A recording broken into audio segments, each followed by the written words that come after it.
नमस्कार दोस्तों, national film में आपका स्वागत है। और देखिए, बहुत बुरी न्यूज है इंडिया के लिए, इंडिया के फुटबॉल के लिए और इंडिया के फुटबॉल फैंस के लिए। फीफा जो वर्ल्ड में फुटबॉल की गवर्निंग बॉडी है, उसने finally all India Football federation, जो इंडिया में फुटबॉल की गवर्निंग बॉडी है, उसको सस्पेंड कर दिया है विद इमीडिएट इफेक्ट। और देखिए, मैं तो इसे इंडियन फुटबॉल हिस्ट्री के लिए एक काला दिन ही कहूंगा। और इंडिया की ऑल इंडिया फुटबॉल फेडरेशन यानी AIFF पर ये जो बैन लगाया है फीफा ने, इसका क्रेडिट जाता है हमारे इंडिया के महान पॉलिटिशियंस को एंड स्पेशली प्रफुल्ल पटेल को। और कैसे, वो भी आपको इस वीडियो में बताऊंगा। लेकिन पहले समझिए कि इस बैन का क्या इफेक्ट होगा इंडिया के फुटबॉल फ्यूचर पर। देखिए, इस बैन का सबसे बुरा असर तो ये पड़ेगा कि अक्टूबर 11 से अक्टूबर 30 तक अंडर 17 वुमेन्स वर्ल्ड कप होने वाला था और इस मेगा इवेंट को होस्ट करने वाला था इंडिया। यानी ये वर्ल्ड कप इंडिया में होने जा रहा था। और अब इस बैन के बाद इंडिया इस इतने बड़े इवेंट को होस्ट नहीं कर पाएगा। साथ ही देखिए, इंडिया की जो फुटबॉल टीम है और इंडिया के जो फुटबॉल प्लेयर्स हैं, वो अब किसी भी इंटरनेशनल इवेंट में जो फीफा के अंडर खेला जाता हो उसमें पार्टिसिपेट नहीं कर पाएंगे। हालांकि all India Football federation India में जो डोमेस्टिक लीग कराता है उन्हें वो कंटिन्यू कर सकता है, लेकिन उस पर भी इसका प्रभाव पड़ेगा। और जो भी international players all India Football federation की इन डोमेस्टिक लीग्स में खेलते थे, अब वो भी इन लीग में नहीं खेल पाएंगे क्योंकि फीफा उनको अलाउ ही नहीं करेगा। और देखिए, ऐसा नहीं है कि फीफा ने ये जो बैन लगाया है ऑल इंडिया फुटबॉल फेडरेशन पे, ये अचानक से लगा दिया।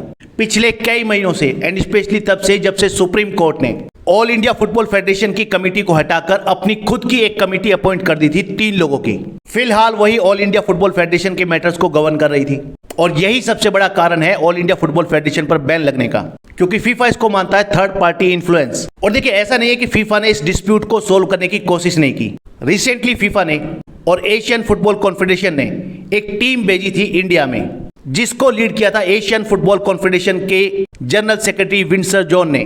वो इंडिया में फुटबॉल के सभी स्टेक होल्डर्स से मिले थे और उन्होंने लिटरली एक रोड मैप भी रखा था ऑल इंडिया फुटबॉल फेडरेशन के सामने, जिसमें उन्होंने कहा था कि वो ऑल इंडिया फुटबॉल फेडरेशन के स्टैट्यूट को अमेंड करें जुलाई के एंड तक और सितंबर 15 तक ऑल इंडिया फुटबॉल फेडरेशन में इलेक्शन कंक्लूड कराएं। लेकिन देखिए, तब किसी ने भी इस चीज को सीरियसली नहीं लिया। और specially all India Football Federation के जो करंट प्रेसिडेंट हैं, या आप कह सकते हैं जो डिस्प्यूटेड प्रेसिडेंट हैं, प्रफुल्ल पटेल, उन्होंने भी इस चीज को सीरियसली नहीं लिया और इसी वजह से ऑल इंडिया फुटबॉल फेडरेशन पर यह बैन लगा है। देखिए, इंडिया के कुछ लालची पॉलिटिशियंस की वजह से ये कितना बड़ा सेटबैक है इंडिया के लिए।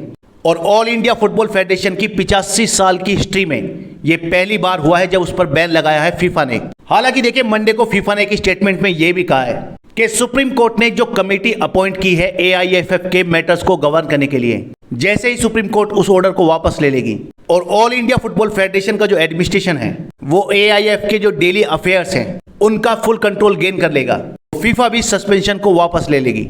अब ये तो हुई इस बैन की बात और इससे इंडिया के फुटबॉल पर क्या असर पड़ेगा उसकी बात। लेकिन अब बात करते हैं कि इस कंट्रोवर्सी की मेन वजह क्या है।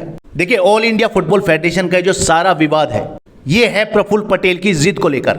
इंडिया के जो पॉलिटिशियन हैं प्रफुल्ल पटेल, जो पहले कांग्रेस में थे अब NCP में हैं, ये ऑल इंडिया फुटबॉल फेडरेशन के 3 बार ऑलरेडी प्रेसिडेंट रह चुके हैं। यानी ये अपने 3 टर्म एज ए प्रेसिडेंट पूरे कर चुके हैं। और इंडिया का जो नेशनल स्पोर्ट्स कोड है, उसके अकॉर्डिंग इंडिया में किसी भी स्पोर्ट्स बॉडी का जो प्रेसिडेंट होता है वो उस पोस्ट पर 3 बार ही इलेक्ट हो सकता है, उससे ज्यादा नहीं।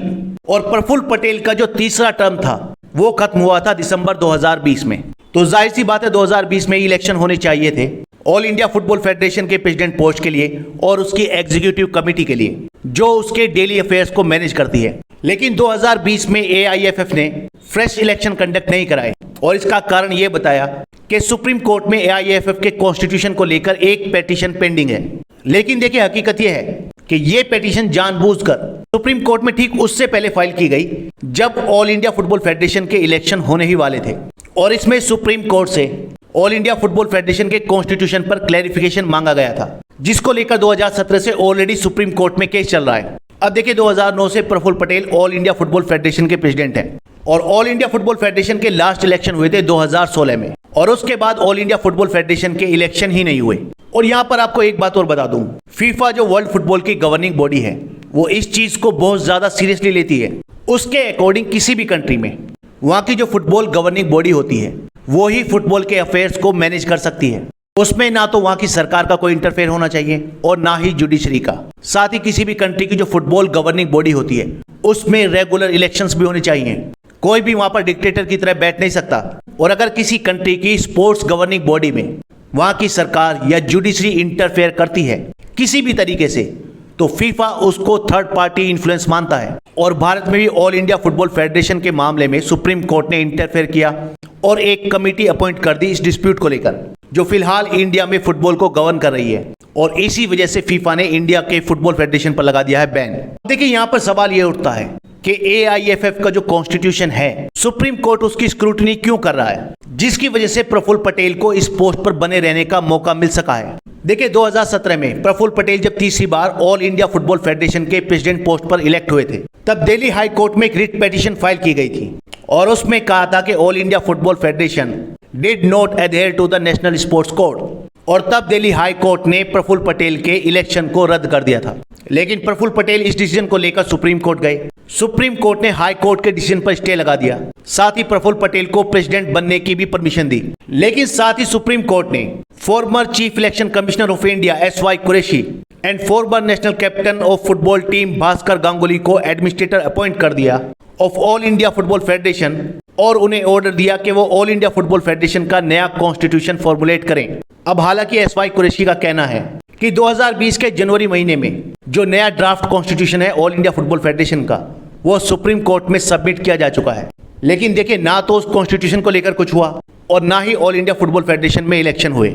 अब एक और सवाल ये उठता है कि प्रफुल्ल पटेल इस पोस्ट पर क्यों बने रहना चाहते हैं। तो देखिए, इसका मेन कारण ये है कि अगर प्रफुल्ल पटेल इस पोस्ट पर बने रहेंगे तो वो फीफा काउंसिल के जो 2023 में इलेक्शन होने वाले हैं उसकी पोजीशन के लिए कंटेस्ट कर सकते हैं। 2019 में भी प्रफुल्ल पटेल फीफा की जो काउंसिल है उसमें इलेक्ट हुए थे और वो वहां पर इलेक्ट होने वाले तब पहले इंडियन थे। अब प्रफुल्ल पटेल दोबारा से फीफा में जाना चाहते हैं और उसके लिए उनका ऑल इंडिया फुटबॉल फेडरेशन का प्रेसिडेंट बने रहना जरूरी है। और इसी वजह से उन्होंने इलेक्शन कंडक्ट नहीं होने दिए ऑल इंडिया फुटबॉल फेडरेशन में।